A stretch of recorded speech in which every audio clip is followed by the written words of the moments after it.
Previously on Alan Wake, I wrote a horror story that has come true. Thomas Zane did the same in the 70s. You will go no further. If I continue like the Dark Presence wants me to, the story I'm writing won't save Alice. It's a horror story. No one will survive. You knew Zane! Thomas Zane! You're the Lady of the Light in the song! He left something behind to help me. The clicker. Alan thought of this as he stood on the rim of Cauldron Lake, the clicker in his hand. He took a deep breath and jumped. I can get to her now. I can finish this.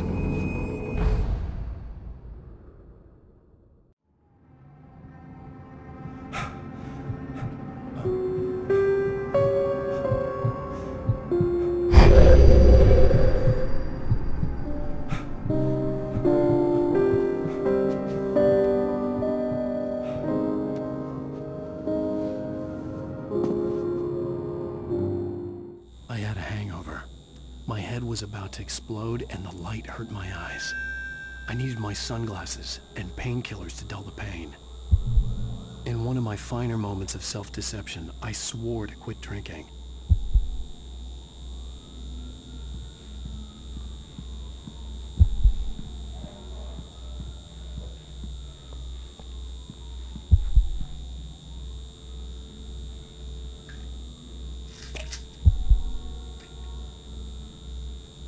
The pills worked fast. The prospect of being awake started to seem bearable again.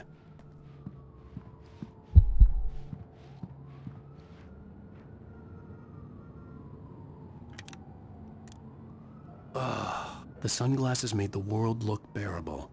Now I could keep my eyes open without feeling like a vampire in the sun.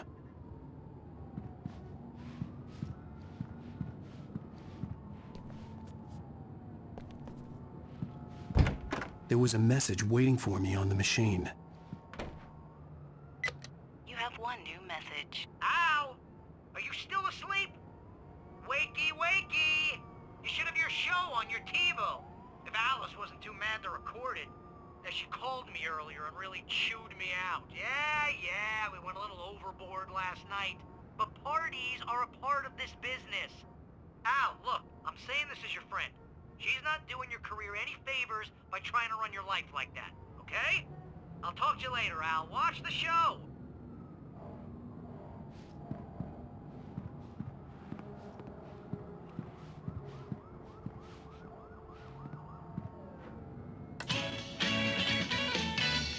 Ladies and gentlemen, welcome back to the Harry Garrett Show. Thank you. Thank you, everybody.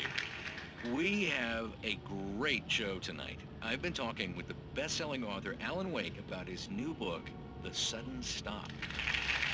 Yeah, good read. Go buy it. No, it is a good read. Look, I'm gonna be honest here. Is that wise? No, but I'm gonna do it anyway. I got people who give me the lowdown on books. I'm a busy guy. But this one, I actually read from cover to cover. I mean, I'm a big fan. Wow, thanks. Now, this might be a spoiler for those who haven't read the book yet. Based on the sales figures, the 2 people out there who haven't read the book yet.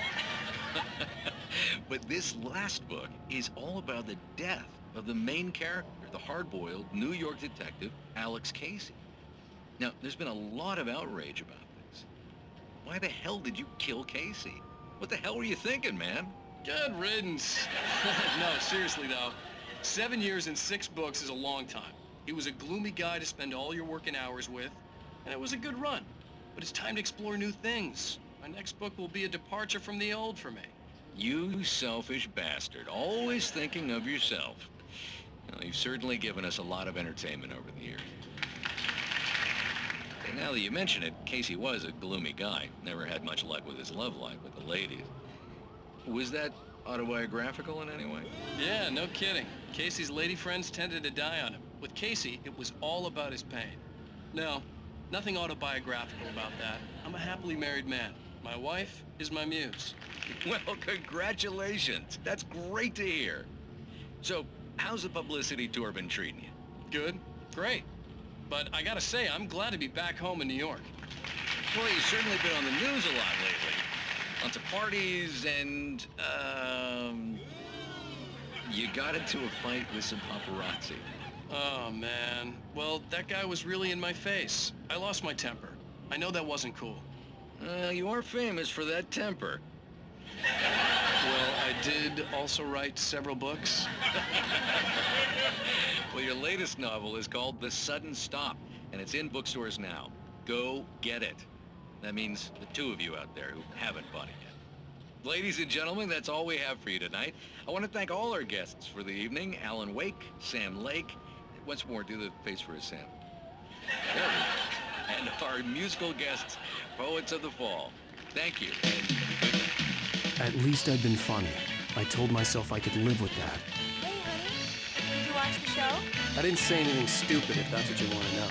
Okay, Grumpy. You want an aspirin or something? Are you going to start with me about drinking now? You know what? I should have followed her advice, but suddenly I was angry. What? Now you can't even talk to me? Well, this morning I was angry because you said you'd be home at midnight and you showed up at 7 a.m. and passed out in mid-sentence. Now I'm over it. Are you angry? This goddamn tour. It's gotten out of hand. Oh, honey. It's almost over, right? We can get back to normal. Then you can start writing again. I'm sorry, honey. Alan, you're not thinking straight. Just take a shower and go back to bed, huh? Yeah, you're right, honey. I'm sorry. Once this is over, let's go away together. A vacation. Just you and me. Some peace and quiet.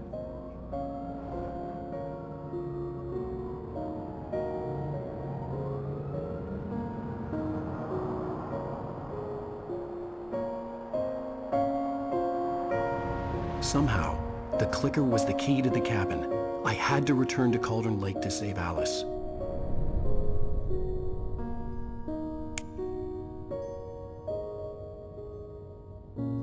I'm going back to the lake to finish this. I'm going to write an ending to the story in the manuscript on my own terms, to make it all right. Why can't you just write it here? The last page is still in the typewriter. I need to read it first. Everything needs to be just right. Zane tried to cut some corners, and it didn't end well. Okay, ready when you are. I'm sorry, Sarah, but I need to do this alone. Barry, take her gun. Miss Weaver, close the door when I leave.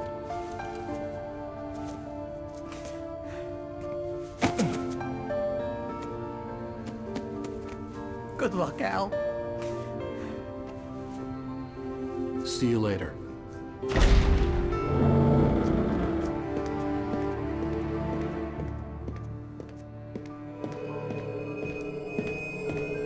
When I got out, it was warm and sunny. I'd flicked the switch of the clicker. Had it done this? I didn't stop to question it. I had to take advantage of the sunlight to get to the lake. On Zane's page, I'd stood on the rim of Cauldron Lake, about to use the clicker. That's where I was headed.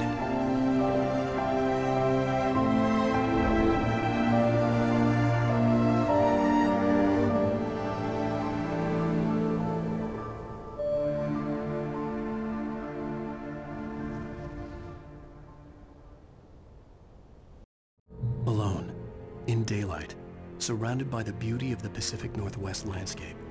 It was hard not to let doubt creep in one last time. I could still chalk everything up to a dream, a delusion. I had enough imagination to make up something like this, having been in the cabin all this time, trapped in a story inside my head, gone mad from grief over Alice's death like Hartman had claimed. There would be no way of knowing. I told myself it didn't really matter. My course was set.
It touched me.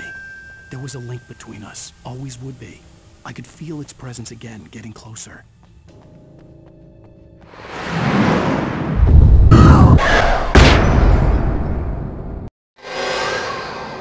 I will kill your wife.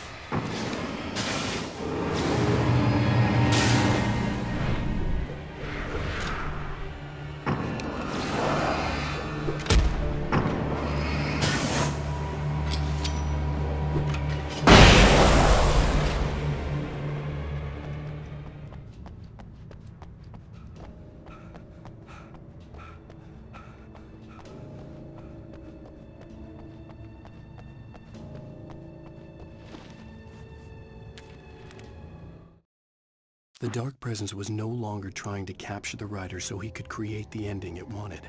The writer knew too much. He was too strong. And he carried a weapon left behind by Thomas Zane, something that could hurt it.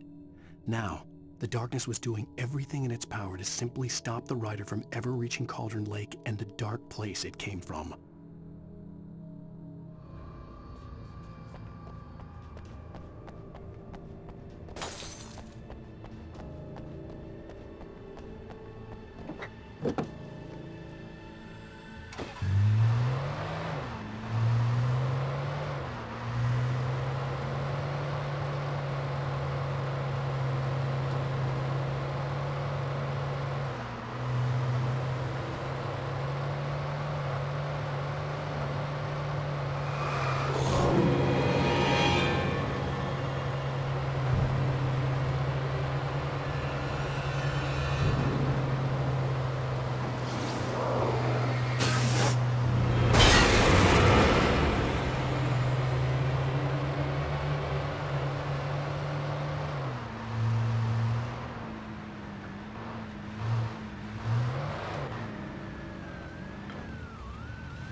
Based on the signature in the motel register, Agent Nightingale had stayed here, in room number 2.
This had obviously been the room where Agent Nightingale had stayed when he hadn't been busy harassing me.